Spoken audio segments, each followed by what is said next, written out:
അടുത്ത ചോദ്യം ദുൽഹിജ്ജയിൽ ഉദ്ഹിയത്ത് ഉദ്ദേശിക്കുന്ന ആളുകളുടെ സുന്നത്തുമായി ബന്ധപ്പെട്ടാണ്. ദുൽഹിജ്ജ 1 മുതൽ ഉദ്ഹിയത്ത് വരെ നഖവും മുടിയും വെട്ടാതിരിക്കൽ സുന്നത്താണെന്ന് പൊതുവെ കേൾക്കാറുണ്ട്. അങ്ങനെ ഒരു സുന്നത്ത് ആർക്കെല്ലാമാണ് ബാധകം? ഉദ്ഹിയത്ത് ഉദ്ദേശിക്കുന്ന നിർവഹിക്കുന്ന ആൾക്ക് മാത്രമാണോ? അതോ കുടുംബം മുഴുവനുമോ അത് നിർവഹിക്കേണ്ടതുണ്ടോ? മറ്റൊന്ന്, ഇനി ഈ കാലയളവിൽ നഖവും മുടിയും വെട്ടിക്കഴിഞ്ഞാൽ അത് ഉദ്ഹിയത്തിന്റെ സ്വീകാര്യതയെ ബാധിക്കുമോ? ഉദ്ഹിയത്ത് ബാത്തിലായി പോകുമോ? എന്നുള്ള ചോദ്യമാണ്. ഉളിയത്ത് കർമ്മത്തിലേക്ക് പ്രവേശിക്കുന്ന സമയത്ത് സാധാരണ ആളുകൾക്കിടയിൽ വരുന്ന ഒരു ചോദ്യമാണ്.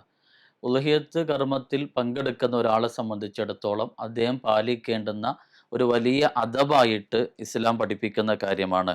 അൻ ഉമ്മി സലമ അന്ന നബിയ സല്ലല്ലാഹു അലൈഹി വസല്ലം കാല ഇദാ റഅയ്തും ഇലാല, നിങ്ങൾ ഇലാലിനെ കണ്ടാൽ, ദിൽഹിജ്ജ അഥവാ ദിൽഹിജ്ജയിലേക്ക് നിങ്ങൾ പ്രവേശിച്ചാൽ, വ അറാദ അഹദുക്കും, നിങ്ങളിൽ ആരാണോ ഉലഹിയത്ത് കർമ്മത്തെ പ്രതീക്ഷിക്കുകയും അതിന് താല്പര്യപ്പെട്ട് ഉലഹിയത്ത് കർമ്മത്തിലേക്ക് നെയ്യത്ത് വെക്കുകയും കരുതുകയും ചെയ്തിട്ടുള്ള ആൾ, ഫൽയുംസിക് അൻ ഷഅരിഇ വ അൽഫാരിഇ, അവനവൻ്റെ മുടിയും നഖവുമൊക്കെ അത് പിടിച്ചു വെക്കട്ടെ, അത് നീക്കം ചെയ്യാൻ പാടില്ല എന്ന് ഇമാം മുസ്ലിം ഉദ്ധരിക്കുന്ന ഹദീസിൽ നമുക്ക് കാണാൻ സാധിക്കും.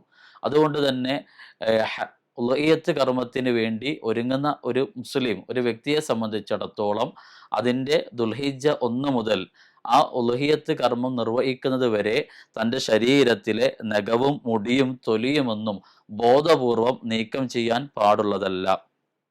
എന്നാൽ ഉളഹിയത്ത് കർമ്മം കഴിഞ്ഞ ഉടനെ അദ്ദേഹത്തിന് അത് നിർവഹിക്കുകയും ചെയ്യാവുന്നതാണ്.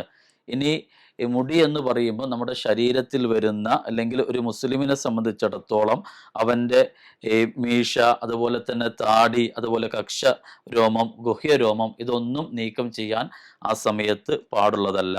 ഇനി ഒരാള് ദുൽഹിജ്ജന്റെ തുടക്കം അഥവാ 1-2 ദിവസം പിന്നിട്ടതിന് ശേഷമാണ് ഉളിയത്ത് കർമ്മത്തിലേക്ക്, അല്ലെങ്കിൽ അതിനുള്ള ഒരു സാമ്പത്തിക ശേഷിയും ഒരു താല്പര്യവും ഒക്കെ കടന്നു വരുന്നുവെങ്കിൽ ആ ദിവസം മുതൽ ദുൽഹിജ്ജ അല്ലെങ്കിൽ ഉളിയത്ത് കർമ്മം കഴിയുന്നത് വരെയാണ് അദ്ദേഹത്തെ സംബന്ധിച്ചിടത്തോളം അദ്ദേഹം നഖവും മുടിയും തൊലിയും ഒന്നും നീക്കം ചെയ്യാൻ പാടുള്ളതല്ല.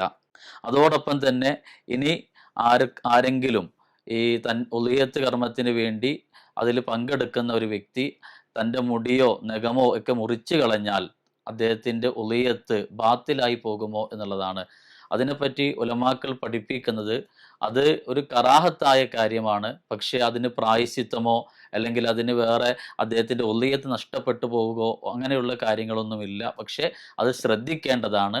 ഉളിയത്തിലേക്ക് വരുന്ന ഒരാളെ സംബന്ധിച്ചിടത്തോളം ഏറ്റവും വലിയ അദബായി പണ്ഡിതന്മാർ പഠിപ്പിക്കുന്ന കാര്യമാണ്, പ്രവാചകൻ സല്ലല്ലാഹു അലൈഹി വസല്ലമ നിർദ്ദേശിച്ച കാര്യമാണ്, നഖവും മുടിയും തൊലിയുമൊന്നും ബോധപൂർവം ഈ ഉളിയത്ത് കർമ്മം നിർവഹിക്കുന്നത് വരെ അത് നീക്കം ചെയ്യാൻ പാടില്ല എന്നുള്ളത്.